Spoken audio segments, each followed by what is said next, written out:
Kadir Has Üniversitesi 2014-2015 eğitim ve öğretim yılı akademik açılış töreni 19 Kasım'da Cibali kampüsünde gerçekleştirildi. Açılış konuşmasını Kolombiya Üniversitesi Gazetecilik Okulu'ndan ünlü aktivist, yazar, sosyolog Todd Gitlin gerçekleştirdi. Profesör Gitlin'e İletişim Fakültesi olarak değişen, dönüşen küresel toplumsal hareketleri, bu hareketlerde sosyal medyanın, yeni medyanın rolünü, geleneksel medyanın etkisini ve İletişim Fakültesi öğrencileri ve akademisyenleri olarak ihtiyaç duyduğumuz yeni araçları, gereçleri ve metotları sorduğumuz bir söyleşi gerçekleştirdik. Professor Gitlin, thank you very much for being with us today. It's an honor to host you in our university.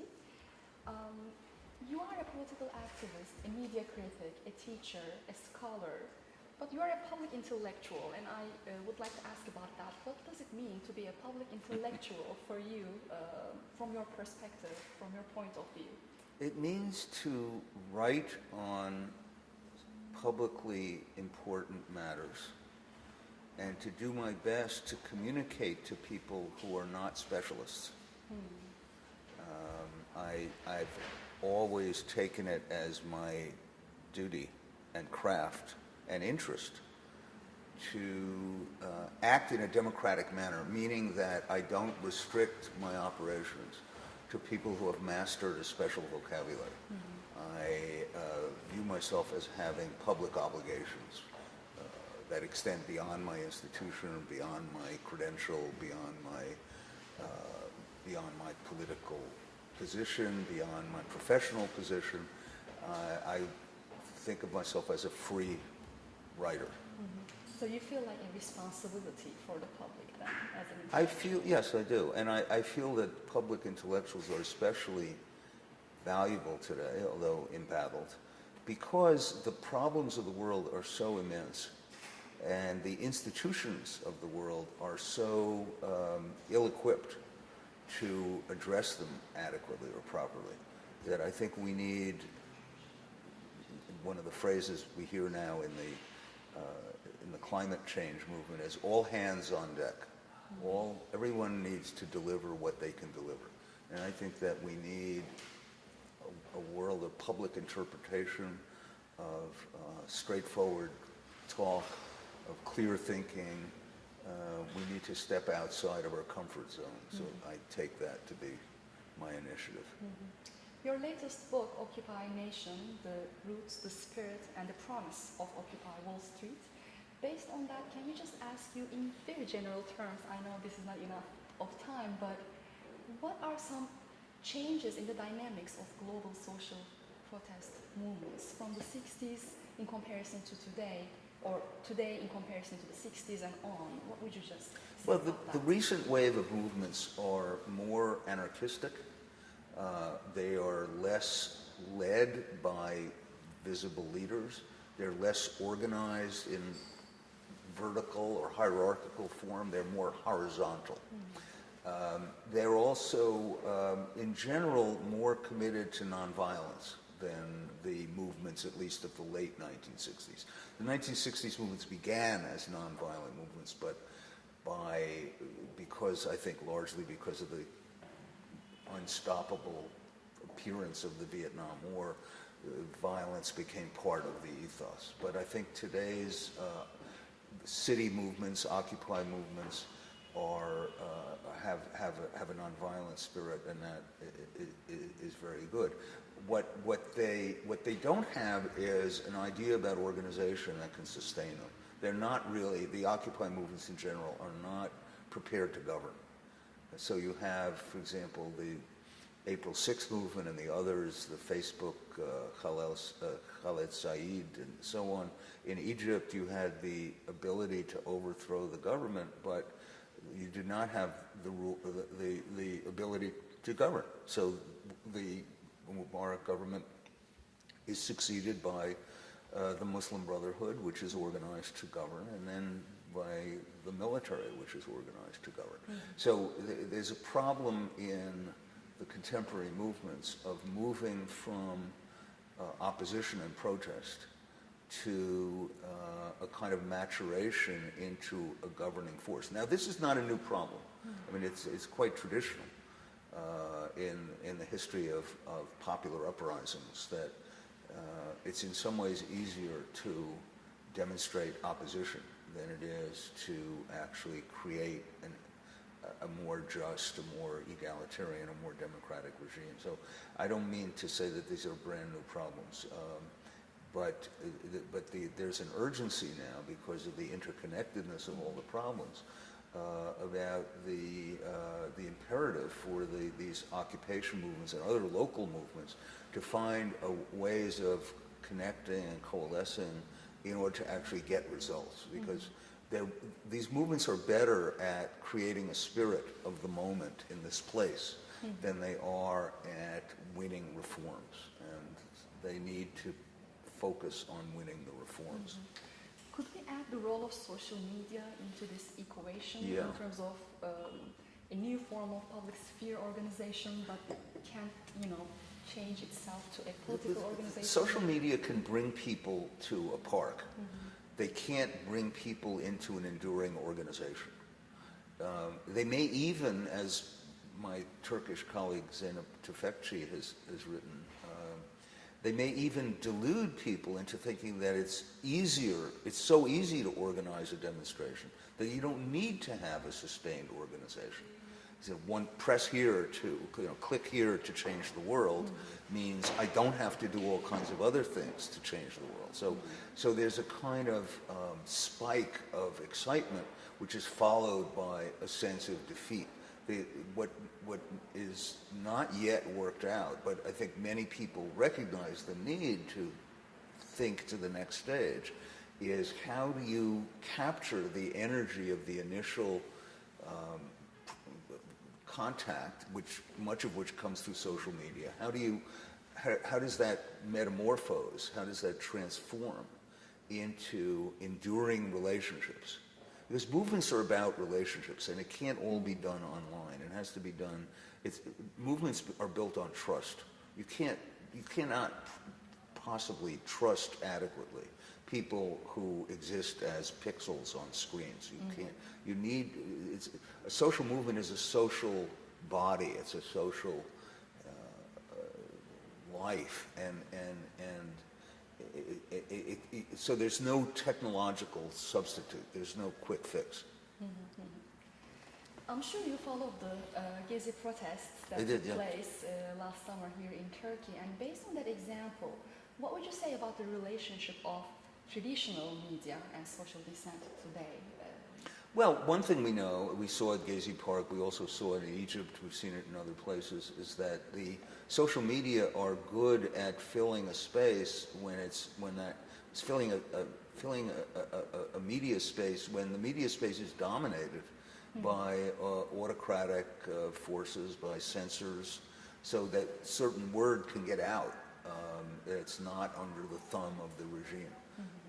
Even in China today, which is where the regime is very, very powerful, there are networks of association through social media that are, they don't entirely make up for the loss of media, but there's some compensation.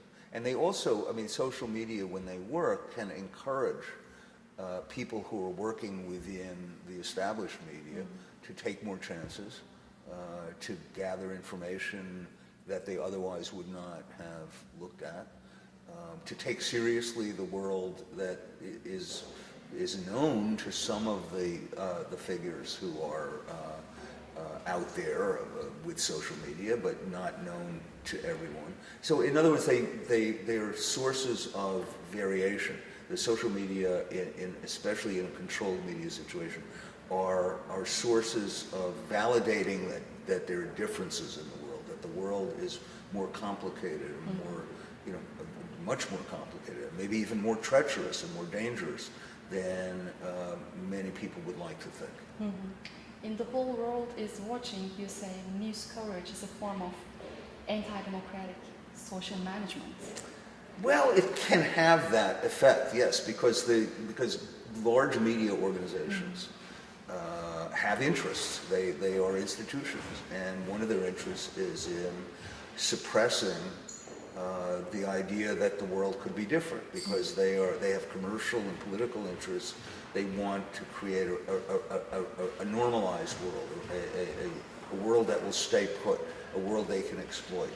And I was writing about the media in the 60s and in the way in which, in the very process of giving publicity to what the movements were doing, they were also elevating certain elements, certain more theatrical elements in the movement, who were better sensations, who were more interesting sensations for viewers, but they were distorting the meaning of the movement as the participants themselves intended. And this is not necessarily because they were wicked or simply commercial and cynical. It was simply that the profession of journalism does not very well understand what a social movement is. A social movement is not an institution. It's not a political party. It's not an army. It's not a corporation. It is its own kind of entity. So movements have to learn how to convey. Sort of they have to operate through the filters of the mainstream media in order to convey the idea there's something new in the world. There's a movement, and a movement is complicated and it's various, but it is a source of enrichment. That's what their job is, to convey the enrichment. I have two last questions for you, Professor Gitlin. One of them is, in this new world order with digital media and all new forms of social movements and all, students of communication as well as teachers of communication, what kind of new methods, what kind of new content, what kind of new needs do you anticipate or observe for us? It's a good question. Well, one thing, the strength of the new media is diversity. The weakness of new media is unreliability. Because anybody can say anything to anyone. Because anybody can put up a website or set up a Twitter feed and so on. So governments can use social media in order to deceive as well as to propagandize. Very bad, quite violent and racist ultranationalist forces can use media, can use social media to aggrandize themselves and to stigmatize others and heighten the level of violence and deception. So it becomes a special responsibility, I think, for people who are using social media, people who are teaching communication, to teach the importance of some of the central features of good journalism, forming ideas about what's going on out there, verifying our ideas, or challenging our own ideas, trying to elevate the level of discourse. There's a tendency in the contemporary communications for people to pay attention to the most extreme, the nastiest. Just look at who comments on most articles that are put up online. It's usually the wilder people, because they act with impunity. So, I think communication scholars have a double task. Is number one, to alert people to new methods that can be used in journalism and so on. But it's also to steer the new media toward enlightenment rather than toward barbarism, because it can go both ways. Finally, what is, according to you, the role of the university as an institution, the social, cultural, and political role in this? Well, the university has never been more important, because the more entrenched, wealthy, and politically powerful institutions are failing. The world is endangered. It's endangered by chemical changes, endangered by weaponry, endangered by nationalism. And our political institutions are, what shall we say, are parochial. They attend to their own local interests. Our business institutions are attendant to great degree to their own immediate profitability. So the university is a relatively free institution that now has the obligation to pick up the slack. It has to act as a conscience of humanity. It has to act in behalf of the whole and not just of the part. And that's its obligation, just as the legal obligation of a corporation is to make money. The legal obligation, or at least what should be the legal obligation of a university, is to convey and seek truth. And that's very special. Thank you so very much, Professor Gitlin, for talking to us, and we are really honored to host you in our university. Pleasure. Thank you.